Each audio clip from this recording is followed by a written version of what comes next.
I'm Vic Cohen, and it's a fair question. It's a fair question. It's a fair question. I'm Vic Cohen, and it's a fair question. It's a fair question. I'm Vic Cohen, and it's a fair question. Hello there, and welcome to It's a Fair Question. Yes, this is the show where there is no question that is ever off limits or ever too personal. And I am so excited to have you guys here. I always bring in people who, the criteria to be a guest here is you must be interesting. I must somehow find you completely and totally fascinating. And despite that criteria, I still managed, I made an exception. No, it's not true. This guy is amazing. And I have come up with a really great introduction for him. And I'm so excited to share him with you. What do Bette Midler, Jeff Goldblum, Carrie Fisher, what do all these stars and so many more have in common? They all have been hairstyled by this man. That's not even a very good sentence, is it? They've had their hair styled by this guest. For over 40 years, our guest tonight has been styling the hair of the rich and famous of Beverly Hills. And if I had hair on my head, he would definitely be doing mine. He is Richard Rosenthal. Hello. Are you Jewish by chance with that name? Indeed. Yes? Yes. Was it hard having the name, and I don't mean this as a pun, Richard, and did people call you Dick? And was that like as a kid a hard thing? I always thought for a kid that would be tough. Truthfully, no one ever called me Dick. Not to your face. Right. So it wasn't an issue? No. Okay, that's a quick answer. Now, how is my hair, by the way? You've seen it. I had my hat. For those of you who don't. It's perfect for you, Vic. It's perfect. Yeah? Yes. You think some heads are better for... Head shape is beautiful. I have a beautiful shape. That's what everyone tells me. Have you ever styled any chest hair? And that is a fair question. But not in the salon. Hello. Enough about your off time. How about nose hair or back hair? Again, in your spare time. That is part of the grooming for some of the guys. Okay. What percentage of your clientele are men versus women? 30% men. Okay. Now, you are a hairstylist in Beverly Hills. This is true. Yes, true. What's the name of the salon where you're working? James Kendall's Salon. Who's James Kendall? James Kendall Sounds like a line. is the owner. Okay. He's been around for a while and had quite a few salons. And the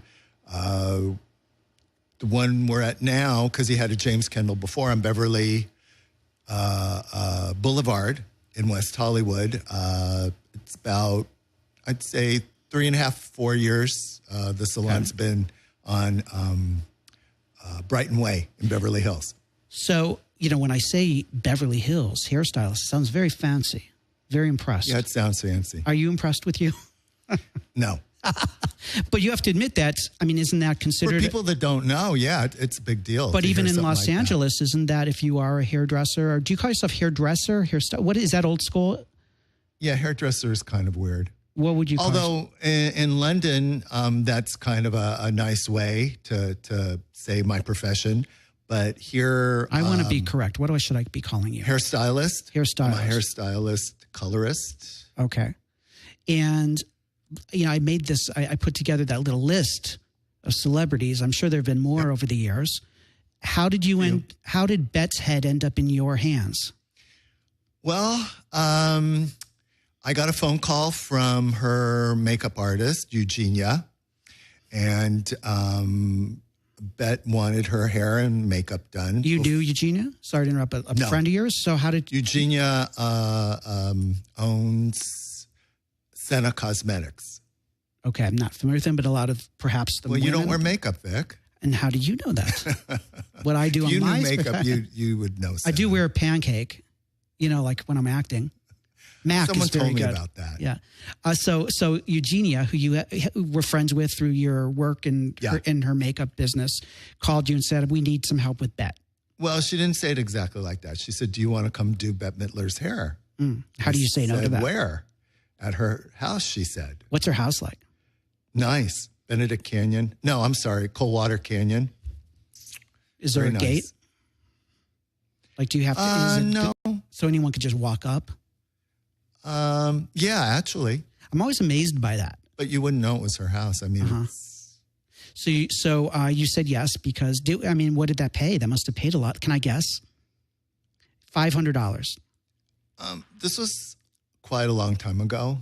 Okay. I didn't cash a check for a long time after. Really? Why? I idolized her. And I couldn't believe I had a check with her signature on it. So she wrote the check out right there in the room? Yeah. So it wasn't like a business manager had a check prepared or something like that? No. We were in her bathroom. She was on her way to go to David Bowie concert, and so was I. Just coincidentally you were going? Coincidentally. At the Hollywood Bowl, perhaps? At the Forum. Okay. And this is in the 80s? This is a while ago, right? It was when she had the pineapple blonde hair. Okay. It was Only not you would good. remember. It was not good, and I probably should have not let her know that I liked her better with red hair. You told her that. Yeah. And that may be why this was the only time. That was probably the only time I did her hair. Yes. Did she ask you what you thought of her, the color of her hair? Or you felt it incumbent upon yourself as a fan as well as I just think an as artist? An off comment, I said that I really loved her with red hair. You know, it's funny because when I think of Bette Midler, I just think of red hair. So this was pineapple blonde. This was yellow. Okay. So this was, did you say this was like in the 80s? Early 90s maybe? Something like that. Okay. So how long were you there at the house? It didn't take long to do her hair. I blew it out, but then she decided she wanted it up, so I put it up. Then she decided she wanted it down, so I did it down. Then she decided she wanted it up, so I put it up. And then I said that she might have to take me to the concert if we keep doing this because we're not going to have enough time. Right. That's the second reason you weren't asked. Yeah, I'm sure. And I said, I'm going to leave it up because you can always take it down. If you can't put it up, but you can put it down. So right. I'm going to leave it up, and whatever you do works for me. But I have to go. And what was her response to that? She understood, or? Yeah, I don't think it was unreasonable. I didn't think she thought right. that. Okay. And you didn't have to cut her hair. No. Okay. So you couldn't mess it up. You know, a blow dry and a styling is not something that is totally not a way to ruin anybody. Styling it incorrectly. Now, I know we said this is a while ago, but I'm just curious, that's a house call. Is that I'm going to go 300. Am I close, or do you not even remember? You know, I don't even remember. I don't think it was that much. Okay. But just the thrill alone. Yeah, I probably would have done it for free. Don't tell anyone that, but it's our secret. It was, I idolized her. How about Carrie Fisher? You did her hair, correct? Yes, I did. And I had to give her a perm, as a matter of fact. Wow. And how did that come about? That came about because my Uncle Al, was contracted out to provide certain films with drugs. Wait, hold on. What do you mean by contracted out? Literally the studio paid him to bring drugs to the set? Yeah. This is probably not in the books, right? No. I never saw where they put, I never saw a contract or anything, but I know certain actors of the time, of the day, that was in their contract of to get saying drugs. They wanted cocaine or whatever it was on the set, and Uncle Al would show up and provide it. And he had heard the hairstylist for the film that she was doing. It was called Under the Rainbow. Okay, so Carrie Fisher all of you can look up Under the Chevy Rainbow. Chase. Huh? Everyone watching or listening can look up Under the Rainbow. Yes. And they can see her work, right? Well, I did not do her hair on the film. Okay. The woman who was doing her hair and all the munchkins for the film had to style them in the era of the 30s or 40s, whenever The Wizard of Oz was supposed to have taken place. And so to set them in waves and stuff, and Carrie Fisher had really straight hair, so she needed a perm to be able to have this wavy hair and have it last. So Uncle Al said, oh, my nephew could do that. Go see him. So Carrie came in, and a lot happened. Well, what happened? Well, I liked her very much. She was very nice, and she wanted me to procure her Percodans. What's Percodan? Is that a painkiller? Pain pills, yeah. And but that's Al's job, right? That's Uncle Al. No, Uncle Al was more Coke? cocaine, yeah. Okay. He was partners with the Israeli mafia. For real? For real. Is he still alive? Uncle Al, may he, God rest his soul, no. What happened? He didn't get gunned down or anything. Well, we're surprised he lived to 75, actually. He did get gunned down at one point. Here in LA? But he lived through that. Wow. Yeah. So he died of natural causes. Cocaine. In that business, that might be the natural cause. He had a lot stuff by the time he died. So what happens when a celebrity like that is asking for drugs? I mean, you're not a drug dealer. Do you feel pressure? Like, if I want to keep this client, I might need to help them out in this area? Well, I told her I'd look into it. I knew one or two people that I might be able to ask, and, So were you able to help out? No. Oh. People aren't very willing to give up their drugs. Right. And it sounds like that's just not your thing. Well, that wasn't my drug of choice at the time. Probably back then it was Quaaludes. Was this the 70s?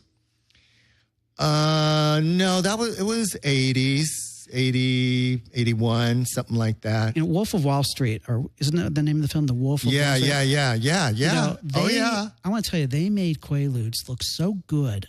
That's what it was like. I was like wanting to buy them. That's what it was like. I mean, I guess you can't get them anymore. No, you can't. But you say that with a bit of sadness.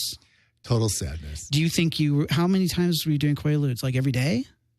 No. How would you describe Quaaludes, being on Quaaludes? Sort of like not messy drunk. So drunk without the hangover? No inhibitions, no hangover. Kind of tingling in the fingers. It was excellent. Is that a good thing if you're cutting hair to have tingling in your fingers? I don't think I ever took Quaaludes when I was cutting hair. No? What were you on? We did Coke a lot. In the actual salon? Oh, yeah.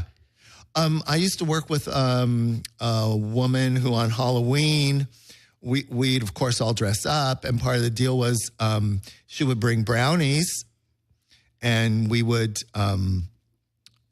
eat these brownies that were laced with drugs. Like what kind of drugs? Beyond weed, marijuana? Percodan, and all kinds of...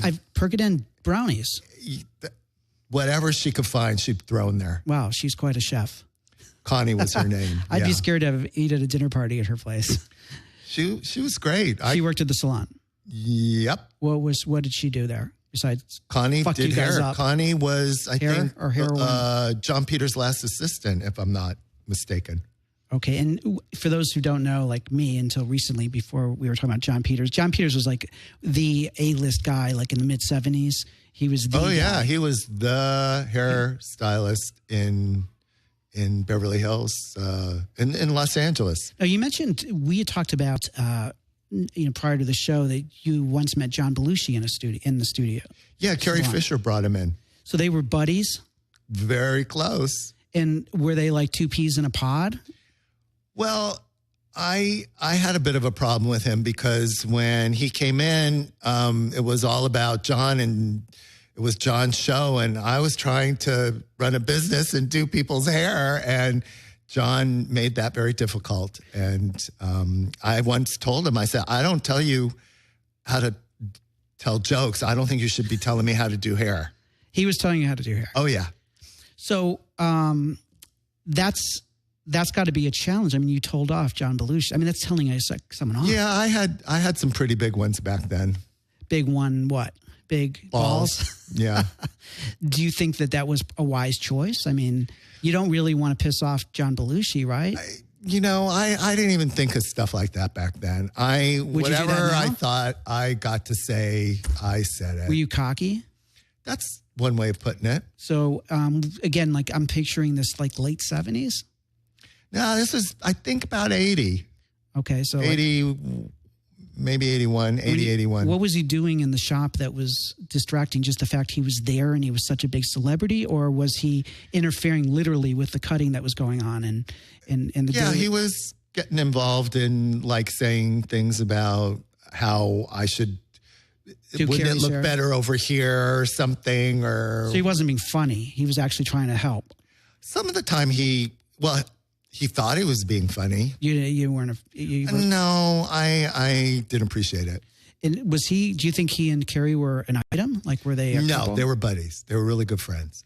Did he come in wasted?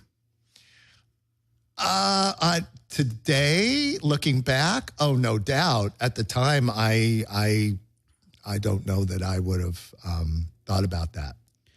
Did you do drugs with John Belushi? No. Did he offer? No. How about Carrie Fisher? No. Okay. Were you surprised to hear that John Belushi? I don't think people wanted me to do much while I was doing their hair. Right. They needed someone to be sober. Yeah. Were you surprised when you heard he had OD'd and died? No. You thought you could see? No, I was not surprised. And again, for any of you who don't know these people, which would be really surprising, but it might be, someone. These are people that, like, particularly John Belushi. He's passed away a long time ago. Check him out online. He's made his big, really comedic debut. Yeah, he was big. On Saturday Night Live, and he was a genius. Just not in your shop. No, it was a distraction. Do you think? The way you're describing it? You threw him out. No, I wouldn't say it like that. Have you ever thrown a celebrity out of your shop or a shop you're working at? I might have said something that might have offended someone and they didn't come back, but I did not say, I'm sorry, you better leave. What was your first year? The first year you started cutting hair? Let's see, 76. Okay, so it literally is 40 years from the time of this broadcast. Yes. And when you think about that, what makes you laugh about that? Well, it seems almost impossible, but that's been 40 years. Yep. Was that your goal as a child? No. A dream of yours? No. When I was in high school and we watched Watergate every day, I wanted to be an attorney. I wanted to get those fuckers. And that's what I wanted. Why didn't you become it? Where did you go to high school? In the Valley, El Camino, Woodland Hills. You're an LA native. Yep. And what kind of kid were you in high school? I didn't belong in any real group. I wasn't a jock or I wasn't really smart. I had probably too much style at the time. That was bell bottoms. Oh, totally. Yeah. Oh yeah, and platforms. 70s out. Yeah. Oh, totally. We had Dittos and Britannias and it was Calvin great. Klein's didn't come in quite yet, right? Calvin Klein was not around. Right. So you had a whole thing going. Do you have an afro? Or they said Jufro. I hate that term, but. No, I had layered feathered hair. Yep. Okay. Who was your teen crush? Did you have one? David Cassidy? I think he's a cute guy. I hate to, I'm straight, but I'm like, David Cassidy is hot. I think we like Bobby Sherman a little better. Okay. He's really straight. I mean, he's not like rock and roll. Think about whether or not we'd actually be with them. We just. But I mean, he's so square, as some would say. Yeah, probably. Okay, that's interesting. But that was the era of that. Right. David Cassidy was fine. Yeah, I wouldn't have said no to him. I think he's hot now. Well, I mean, when I look at him back then, whatever.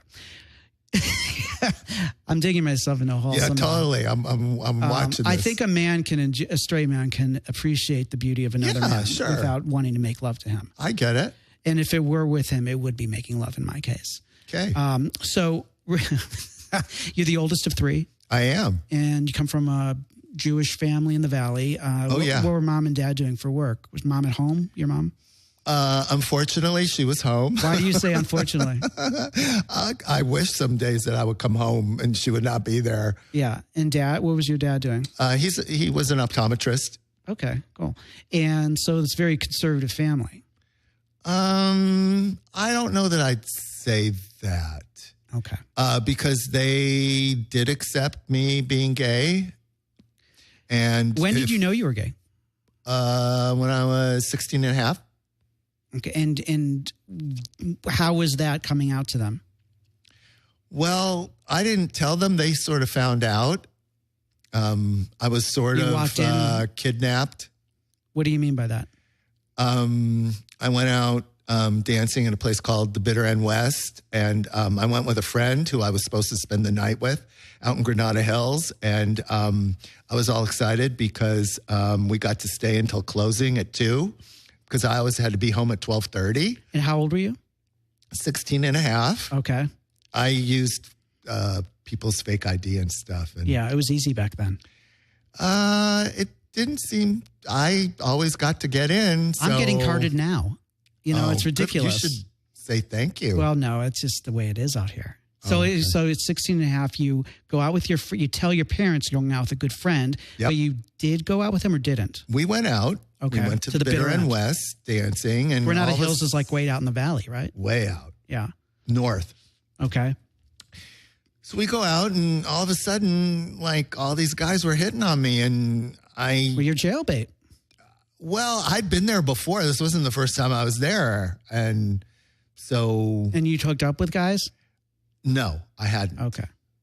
But this night, I decided I would. Did you make a decision before you went? Like, I'm losing my virginity? No.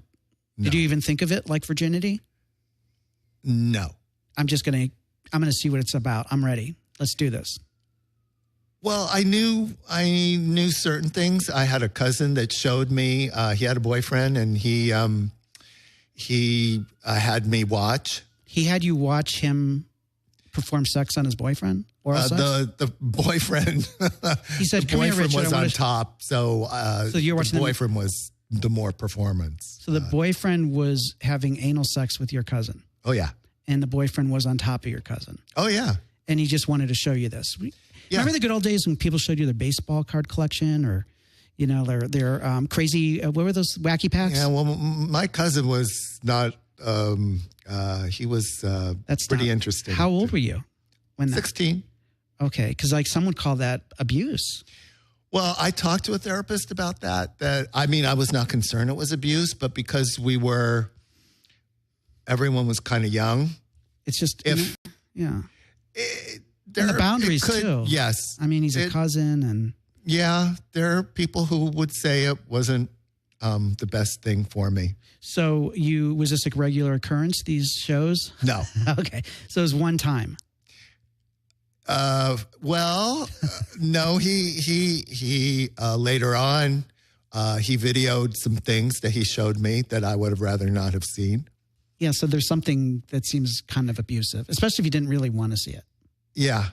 Right? I didn't have effective ways of taking care of myself back then. But also, I think that no one does at 16. And we're run by hormones. So I didn't know what. So probably some of it was okay to, What was he showing you? The videos? Yeah, I mean, were they like fucking dogs or, I mean. No, it was. What's going on? He had someone come over and the camera was focused right where penetration happened. I don't know how he rigged it up like that. You're talking the butt. The butthole. Oh yeah. So this guy was getting. So he's like, hey, take a look. Was this on Betamax? It must have been. Was it a flip book? It was a while ago. It was a long time ago. So it might have Craig's not around anymore. It probably been a film. What a shocker. Craig's not around anymore. Oh, that's too bad. No, he fucked himself to death. He got HIV and had AIDS and died. Okay. Yes. Well, thanks for bringing us down. Sorry. Yeah. Well, that's we what could happened. talk about Carrie Fisher again. No. So this guy introduced you to sex, basically. The night that I went to the Bitter End West. Yeah. How did we connect to him, the cousin? Well, we were. I had said you'd never had sex. And you were telling me that you were familiar with. I think but this isn't directly to the bitter end story, right? Your cousin, or was he part of this? Well, actually, he introduced me to the friend who I went to the bitter end with. Of course, Cousin Craig. Cousin Craig introduced me to Mark. Mark was who I was with. Okay. Like I said, there were numerous guys who were like hitting on me, and I ended up leaving with one, and I did not tell Mark. I just left. Why did you do that? I was 16 and a half, and I didn't think about telling him. Were you drunk? I probably had a drink or two, yeah. Okay. Who was the guy? I don't remember his name, and it was the first time, and it was awful. Why was it awful? Well, just because someone's older doesn't mean they know what they're doing. Mm-hmm. And I don't know, older to me, I was 16 and a half. If he was 20, I mean, he was still older. Yeah, it's weird that way. Yeah. You look at a 20-year-old now, you're like, it's a right, punk. For sure. And I expected him to know what he was doing, and he didn't. And he didn't say, how's this feel? Is this okay? Are you having, would you rather me blah, blah, blah? And right. It was not very fun. Did that affect you later in life? Yeah, I'd say it did. And how? Turned me into a top. Oh, yeah. Okay, so he tore you to shreds, basically. Yeah, and didn't even ask if, did you have fun? Yeah. But like I said, it has to do with... I've thought about this. Go on, what were you going to say? Well, thinking that someone older knows what they're doing, and right. It's just not true. And that everyone should always, if it doesn't feel good, say, hey, wait a minute. That doesn't feel good. Or, right. Hey, slow down. Or, I didn't even know how to do that. So, yeah, that's a really rough way to get introduced to sex, obviously. Yeah. I knew I knew I was going there for that. Right. But, and I thought he was smoking hot. Did you ever see him again? No. And so you said you were kidnapped, but you really weren't truly kidnapped. He said he was going to take me back to my friend's house. Okay. And he never did. Where did he take you? Carson City. It's like on the way to Long Beach or something. Is that where he lived? Yep. And what happened? You guys were there all night? We were there all night. He said he had to leave, but he would be back, and that I could hang out with his roommates. And his roommates were a bunch of Latina drag queens. Was he? No. Oh, he was Latin. Yes. Is that your thing? Do you like Latin guys, or it just happened? At the time, yes. At the time, I had a. He ruined that. I don't know if he did. Yeah. See, I think this might sound crazy, but I think the introduction to sex should not be anything like that. It should be oral. You just work your way in. I don't even know. Work your way up to it. I don't remember if that's even... That counts as gay to me. I mean, if you put it in your mouth, that's as gay as he gets, right? I mean, it's just as gay as behind. Am I wrong on this? You can correct me. I don't call it gay. Is that insulting? Well... I don't mean it in an insulting way. I mean, like two guys, and that's not my point. Do I consider oral sex as gay? Yes. Is right. It's sex. I consider that sex. I know that would be a president that did not consider that sex, but I do. I do too. And I would say that would be, if I had to choose, I've thought about this. I think that would be my entree. So anyways, how did you get, and moving right along. Hey, you know what? If you're going to be vulnerable. Do you want to know how I get home? Yeah. How'd you get home? Okay. So I'm hanging out with a bunch of drag queens when I'm 16 and a half. And he's not coming back, and I'm bored of hanging out with the drag queens. Yeah. And by the way, guys, just for you who don't know LA, if he were to do like a walk, if you were to walk back, you're in the valley. Where in the valley was your house? I lived in Woodland Hills. So Woodland Hills to Carson, this would be like a 3-day walk. I mean, in traffic, right? I mean, seriously. In traffic, it would be over an hour. Right. I mean, it could be an hour and a half. And Carson's it's probably an hour and a half. Carson's horrible. It's like industrial. There's nothing cool about it. There's nothing hip. There are no clubs. I mean, I didn't know where Carson was. It was horrible. It's not. I mean, no offense if you live in Carson, but it's not really happening. No one's going to Carson to party. Right? So anyways, how'd you get home? Finally, I went to a payphone and called my house. And my mom answered the phone and she said, "Where are you?" I said, "Carson."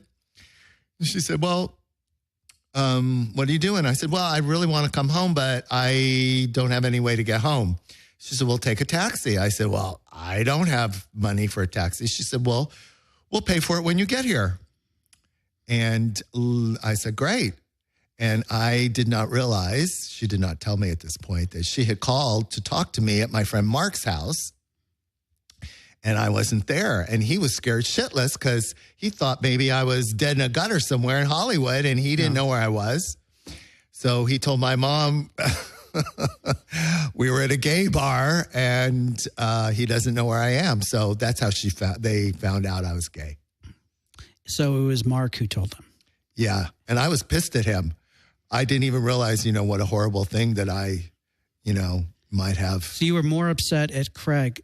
Mark. At Mark. Craig's the cousin, Mark. For outing me than. Mark wasn't in the video with Craig, though.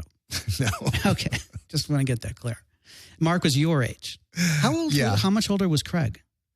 Craig was 2 weeks younger than me. Okay, so Craig and you are the same age. Craig was a troublemaker. He was troubled. He had some stuff, some issues. You don't do that with your cousin if there's something. Craig.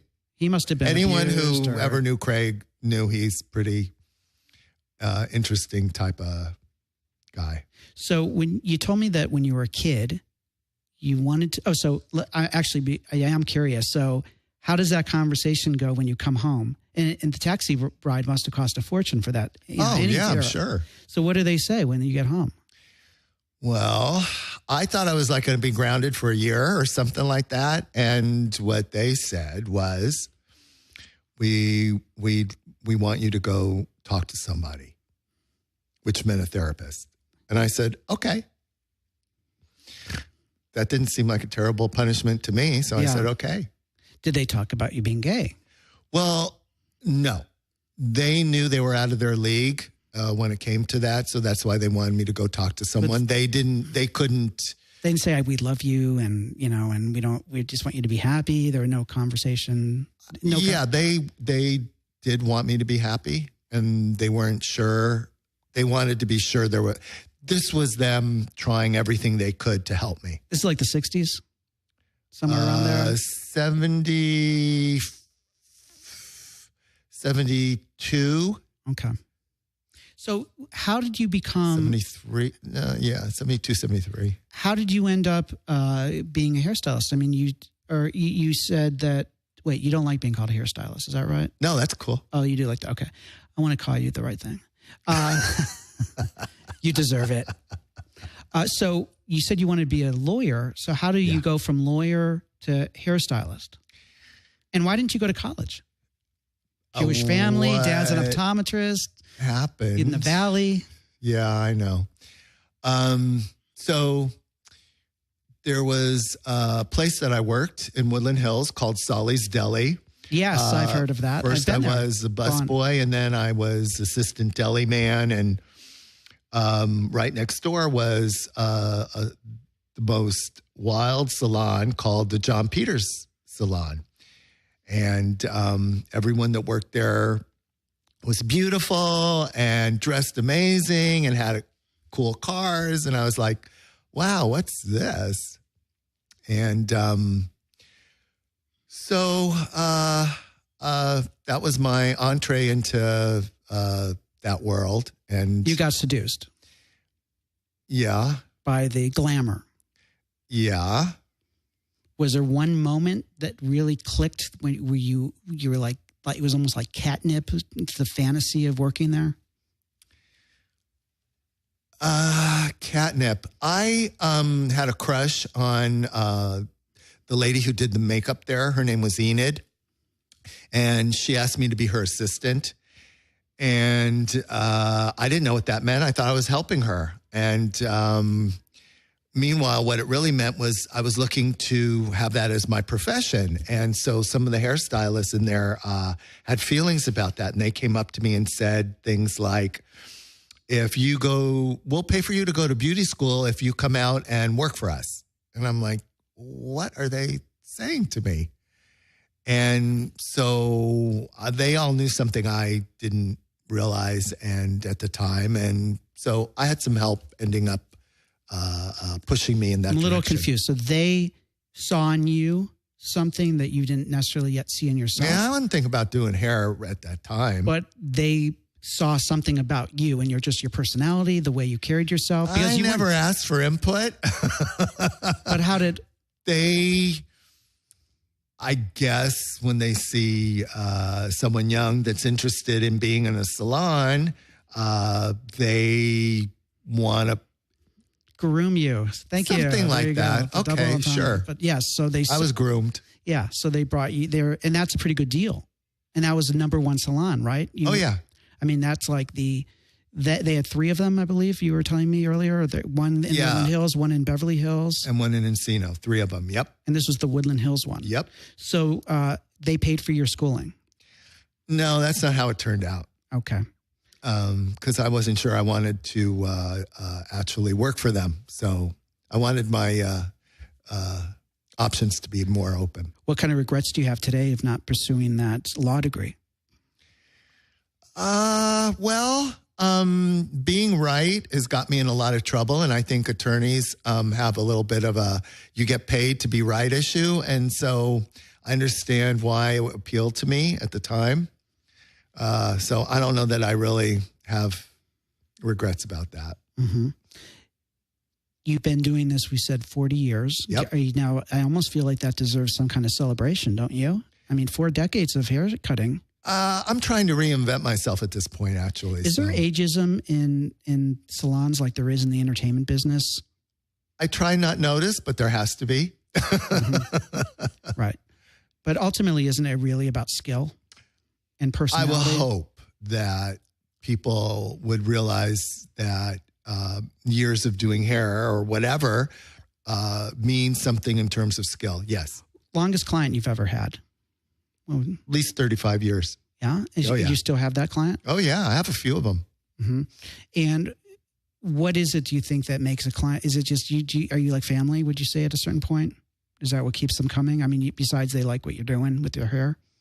I don't know if they would consider me family other than a confidant or someone that they share their stuff with. But ever have anyone die in your chair? It's a fair question. You've been doing it 40 years. Anyone just collapse? No. I've had some very uncomfortable things happen, but no one What's died. the most uncomfortable thing you've had happen? Probably the most uncomfortable thing was, when we cut everyone's hair, they're wearing a drape.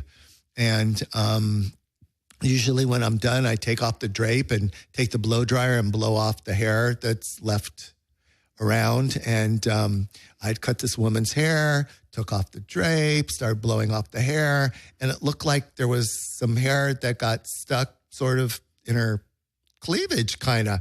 And so I'm blowing, it's not coming. And I went to pull it and she said, ouch. Oh, what were you pulling? She had a hairy chest. Oh. Needless to say, she didn't come back. It was, I didn't know what to say. Oh my God. I was speechless. And she said, oh, I used to get electrolysis and it seemed to bother. I stopped because it seemed to bother everyone else more than it did me. Oh my Lord. I said, oh, okay. What else? I don't know if you can beat that, but that's a good one. Well, I used to do these Persian sisters. One of them was from the first story. Terrible. No. We love Persian women. And they were lovely. And they had excellent taste in clothes and, all the designers and stuff. And one day they came in and head to toe designer, black everything. And I said to them, wow, what are you guys going to a black party or what's up? And they said, now remember, this is like, they're wearing Dior and Chanel and everything black. And they said, no, our father died and we have to wear black for like 3 months or something like this. And that felt.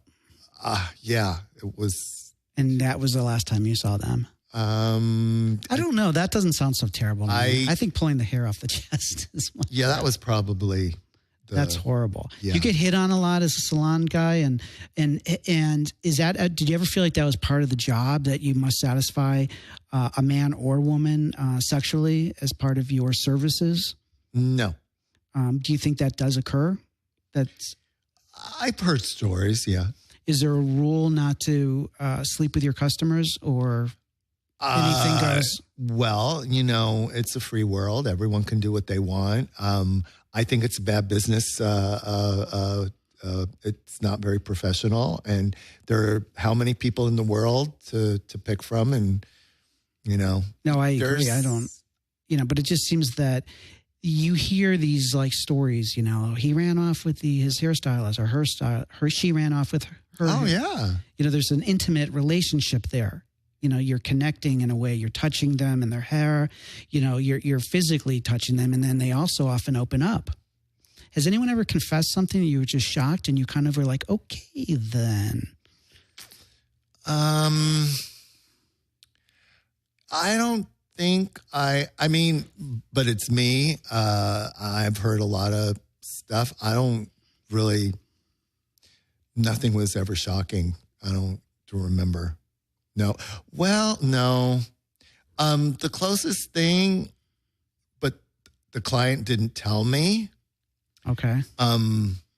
I once or twice blew dry Betsy Bloomingdale's hair. Mrs. Bloomingdale, like Bloomingdale's? Yes. Like the department store? Yes. Wow. And I had told someone and that there was a rumor that she was a murderess.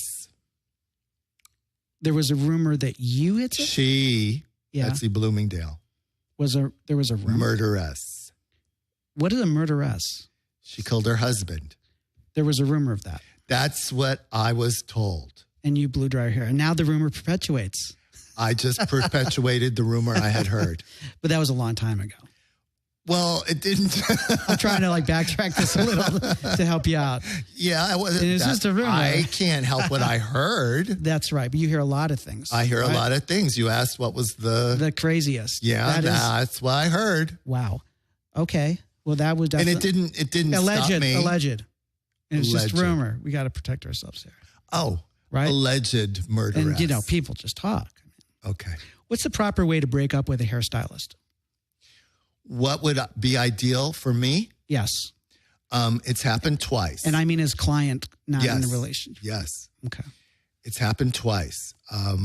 Once a husband and wife moved to San Diego and they wrote me a letter and they said, we won't be back. Thank you for all the great haircuts, but we're moving.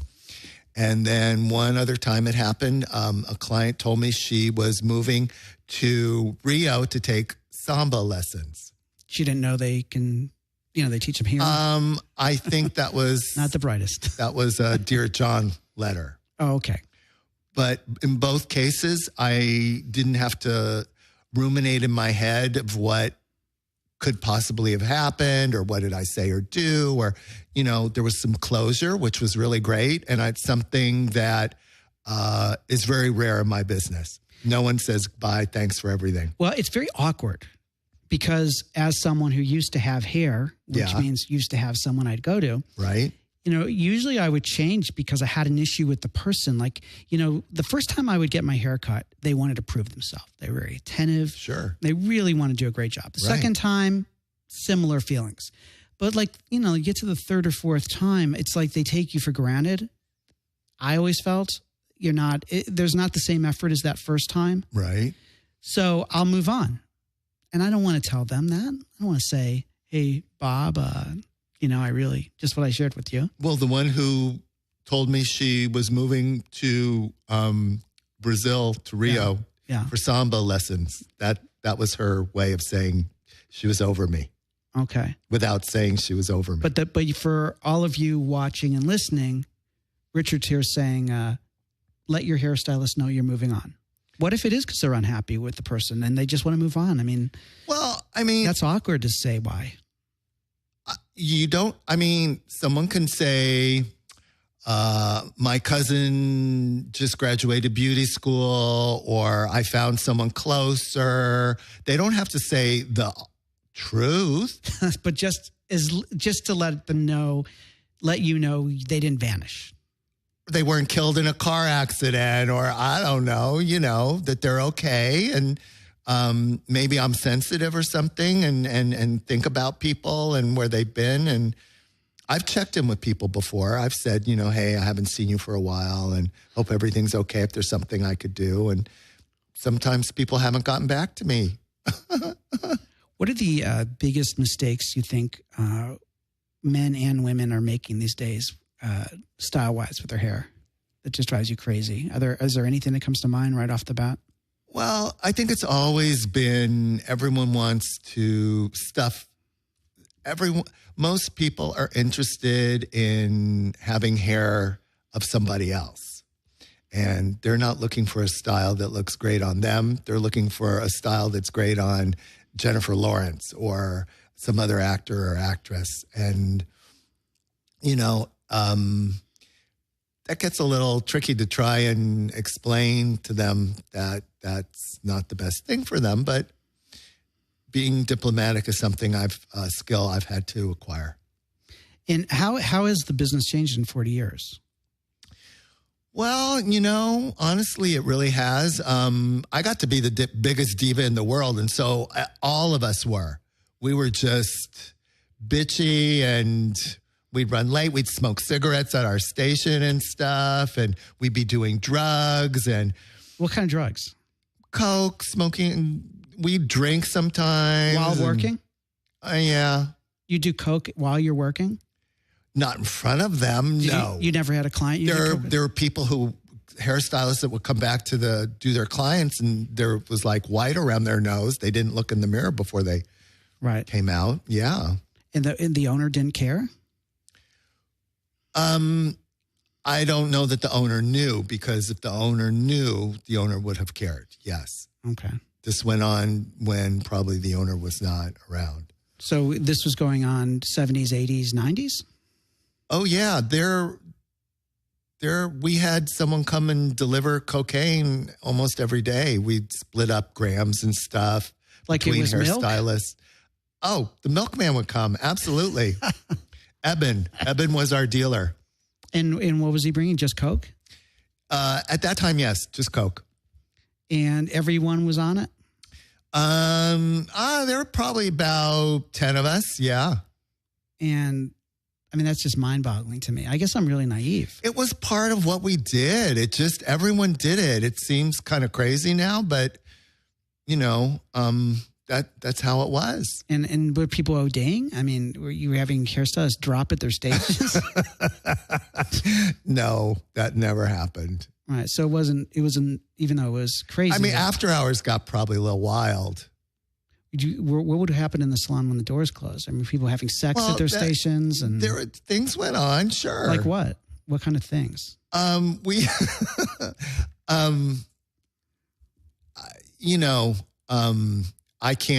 never did anything, but I was aware of things. Like what? There were people having sex in the salon. Sure. All the time. Not every day.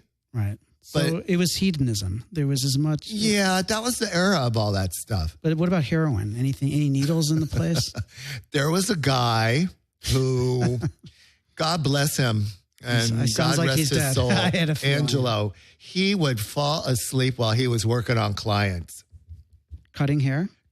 Cutting, blow drying, whatever he was doing. And you know what? They didn't care. And they would sit there and they wouldn't even say to him, "Are you okay?" I couldn't believe what I was seeing half the time. And he was doped up. He had the heroin? Oh, totally. Totally. It was heroin. I know. Was he smoking it or shooting it or what? Well, his favorite thing was like Bellucci, Cocaine and heroin up your nose, one side each. Oh, forgot the name of it. Jeremy, are you there? Jeremy would be able to tell us. Jeremy's an expert on that.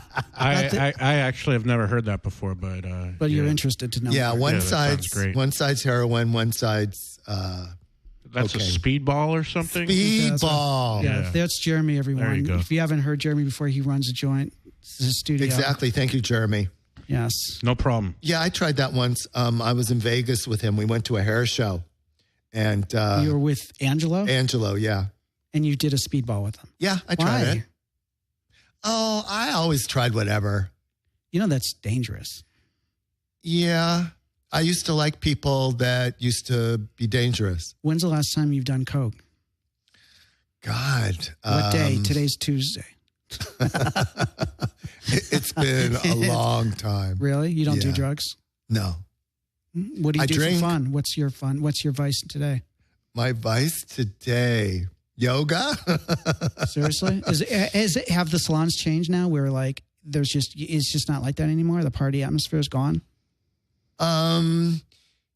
Yeah, I don't think clients that's attracted to clients at all. I'm sure there's some salons that serve glasses of wine and stuff, but I don't think the stylists are supposed to be the ones drinking it. But you're not being dramatic when you say that every day you had a guy come in, the same guy dealing coke to the stylist. I'm not being dramatic. And like Monday through Friday.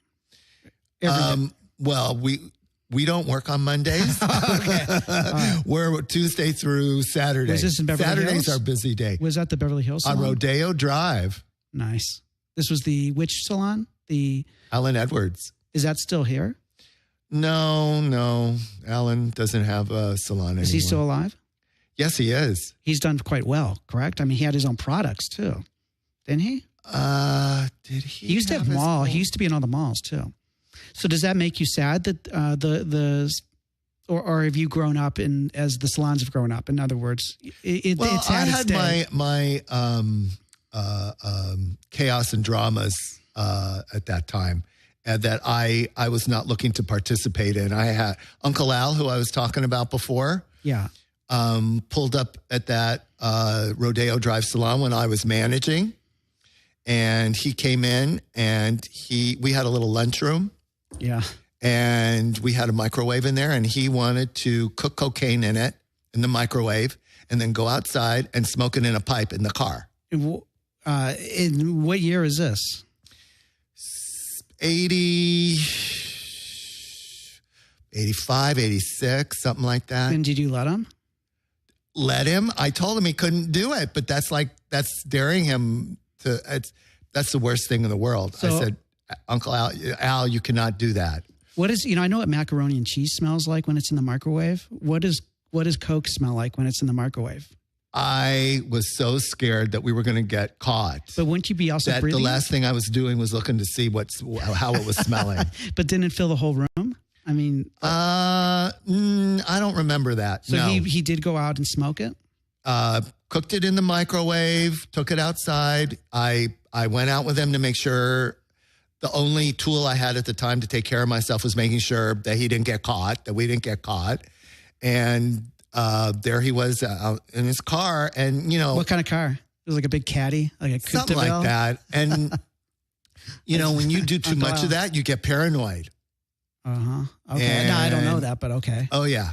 And that's what happened. He started smoking that and he was running in the salon? Yeah, thinking that people were around. And I was like, I'm out of here. And that was it. What do you mean I'm out of here? You mean he's out of here? He was off my list. Do you tell him you are no longer welcome here? But I wouldn't stop him. I sort of basically stopped talking to him after that. Yeah, that's probably a good thing. Yeah. Wow, that's crazy. So we are out of time. Oh, okay. I mean, it just blew by. Little did I know that an hour was going to run by that quick. It's like fantastic. Cool. I've learned so much about you, Richard. Isn't he great? Now, let's say someone wants to get their haircut. They live here in LA or they're just visiting. How do they find you? James Kendall Salon, Beverly Hills. James Kendall. That sounds like a fine wine. I think you said that at the top of the show. Kendall. It's on Brighton Way in Beverly Hills. And I have a telephone number. There's also a website. no, we don't want to give your number out because a lot of people are listening to this and we don't want. There's a website, jameskendallsalon.com. Do you have an email or are you on Twitter or anything like that or Facebook? My personal email is bepampered@att.net, BEPAMPERED@att.net. Is there anything we've missed? Is there something that you were hoping to share that maybe we didn't? Yeah, hit? that's my new focus today. What? I'm pampering my clients. As opposed to what? Getting high in the back? As doing making coke? it was all about me before. Now it's all about them. Really? Really? How is it all about you? What do you mean by that? How did it used to be all about me? Yeah. Oh, I had to prove I knew what they should have, or I was in charge of the whole thing. And, it's just not that way anymore. And that was really, though, as you kind of mentioned a little earlier, that was the way it was done. Kind of, yeah, it really was. You go in there and we told them, yeah, this is what you're having, and that's it, and you're going to like it. And they kind of liked being, because a lot of these people are very powerful, right? They like to be treated like that. That didn't really offend anyone. That's how we talked to them. And it got to a point there, that's not what they were looking for anymore. Right. So you got to change with the times. Hopefully. So be pampered means what? Don't come and be pampered. Let you give them a little wine if they want it. You have some wine. Whatever they want. Except cocaine. No drugs. Right, because Al's gone. Al's gone. Al's left. Angelo's dead. Yeah, a lot of dead people. They're all, we talked about a couple dead people. Well, thank God you're alive. Here I am. I just can't thank you enough, Richard. Thanks for your honesty. Thank you, Vic, of course. You share such interesting, colorful stories. Yeah, I think I have a few. I've heard that before. I'm sure we probably just got about the tip of the iceberg. Would you say? We haven't even gotten down to, no, I've got more. Okay. If you ever want me back, I got more. Okay, well, great. Well, you're fantastic. Thank you. And pleasure. Wasn't he great? Thank you guys so much. I really appreciate every time you join us. Me, Jeremy. And please subscribe on iTunes. It's Vic Cohen's It's a Fair Question. And that's the name of the show. And hopefully we'll see you soon. All righty. Thanks again. I'm Vic Cohen, and it's a fair question. It's a fair question. It's a fair question. I'm Vic Cohen, and it's a fair question. It's a fair question. I'm Vic Cohen, and it's a fair question.